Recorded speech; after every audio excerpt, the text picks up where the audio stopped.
విశ్వాసం అనే ఓడ స్థిరముగా ఉందా? జీవంగల దేవుణ్ణి విడిచిపోవునట్టి విశ్వాసం లేని దుష్టహృదయం మీలో ఎవని ఎందైనను ఒకవేళ ఉండునేమో అని జాగ్రత్తగా చూసుకున్నది. అనేక విషయాలను బట్టి మన గుండె గాయపరచబడుతుంది. అనేక సార్లు జరిగే సంఘటనలను బట్టి మనం తల్లడిల్లిపోతాం. కొన్నిసార్లు మన జీవితం తుఫాన్లతో కొట్టుమిట్టాడుతూ ఉన్నట్టుగా కనిపిస్తుంది. నడి సముద్రంలో ఉన్న నావ మునిగిపోవడానికి సిద్ధంగా ఉన్నట్టుగా ఉంటుంది. గాలికి ఎగిరిపోబోతున్న పొట్టు వలె, ఇంటి పైకప్పు వలె అనేక మంది జీవితాలు అల్లకల్లోలంగా మారిపోతూ ఉంటాయి మన కళ్ళ ముందే. అలాంటి స్థితిలో, అలాంటి సందర్భాలలో ఇక విశ్వసించుటకు ఏమాత్రం కూడా మనకు నిరీక్షణ అనేది ఉండదు. ఒకసారి కూడా దేవుని యొద్దకు వెళ్ళాలి అనిపించదు. ఎలా మారిపోతామంటే ప్రశ్నించలేం, ఏడవలేం, కోపం చూపించలేం, కానీ మౌనంగా అన్నిటినీ చూస్తూ ఉండిపోతాం. అలానే ఉండాలి అనిపిస్తుంది. ఇలా ఎందుకు జరిగింది అనే సందేహం వస్తున్నప్పటికీ కూడా ఏం చెయ్యాలో తెలియక అలా నిలిచుండిపోతాము మౌనంగా.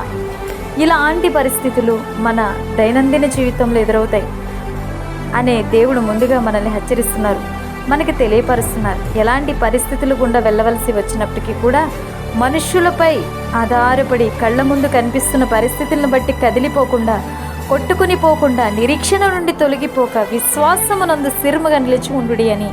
అంతేకాకుండా మన గురి లోకం వైపు కాకుండా పరమందు సింహాసనాసీనుడైన దేవునిపై నిలపడం వలన మనము కదల్చబడకుండా ఉంటామని తెలియపరుస్తున్నారు.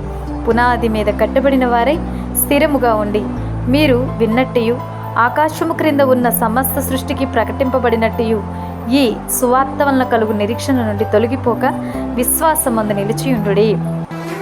మనము వినిన సంగతులను విడిచిపెట్టి కొట్టుకుని పోకుండునట్లు వాటి యందు మరి విశేష జాగ్రత్త కలిగి ఉండవలెను. క్రీస్తుతో కూడా లేపబడిన వారైతే పైనున్న వాటిని వెదుకుడి. అక్కడ క్రీస్తు దేవుని కుడిపార్శ్వమును కూర్చుండి ఉన్నాడు. పైనున్న వాటి మీదనే గాని భూసంబంధమైన వాటి మీద మనస్సు పెట్టుకునుకుడి. సదాకాలం యెహోవా యందు నా గురి నిలుపుచున్నాను. ఆయన నా కుడి పార్శ్వమందు ఉన్నాడు గనుక నేను కదల్చబడను అని కొన్ని వాక్య లేఖనాలు మనకి ఈ విధంగా సెలవిస్తున్నాయి. కాబట్టి నా ప్రియ సహోదరి సహోదరుడా, మన అందరం కూడా సామాన్య మానవులము. పరిస్థితులను బట్టి, కాలాన్ని బట్టి, మనుషులను బట్టి, సమస్యలను బట్టి కృంగిపోతూ, విశ్వాసాన్ని కోల్పోతూ, నిరీక్షణ లేని వారమై బ్రతుకులపై ఆశలు కోల్పోయిన వారమై ఉండగా పరలోకం చేరునట్లుగా మన గురి దేవుని యందు నిలిపి మన విశ్వాసం అనే ఓడ బద్దలు కాకుండా, కొట్టుకొని పోకుండా జాగ్రత్తగా కాపాడుకుందాం. విశ్వాసం అనే ఓడ స్థిరముగా ఉందా అనే ఈ ప్రశ్న ద్వారా ఈ సందేశం మిమ్మల్ని బలపరిచిందని మేము ఆశిస్తున్నాం. ఈ వాక్యం మీ హృదయంలో ఫలించునుగాక. ఆమేన్. దేవుడు మిమ్మల్ని, మీ కుటుంబాన్ని దీవించి ఆశీర్వదించునుగాక. Amen. God bless you all.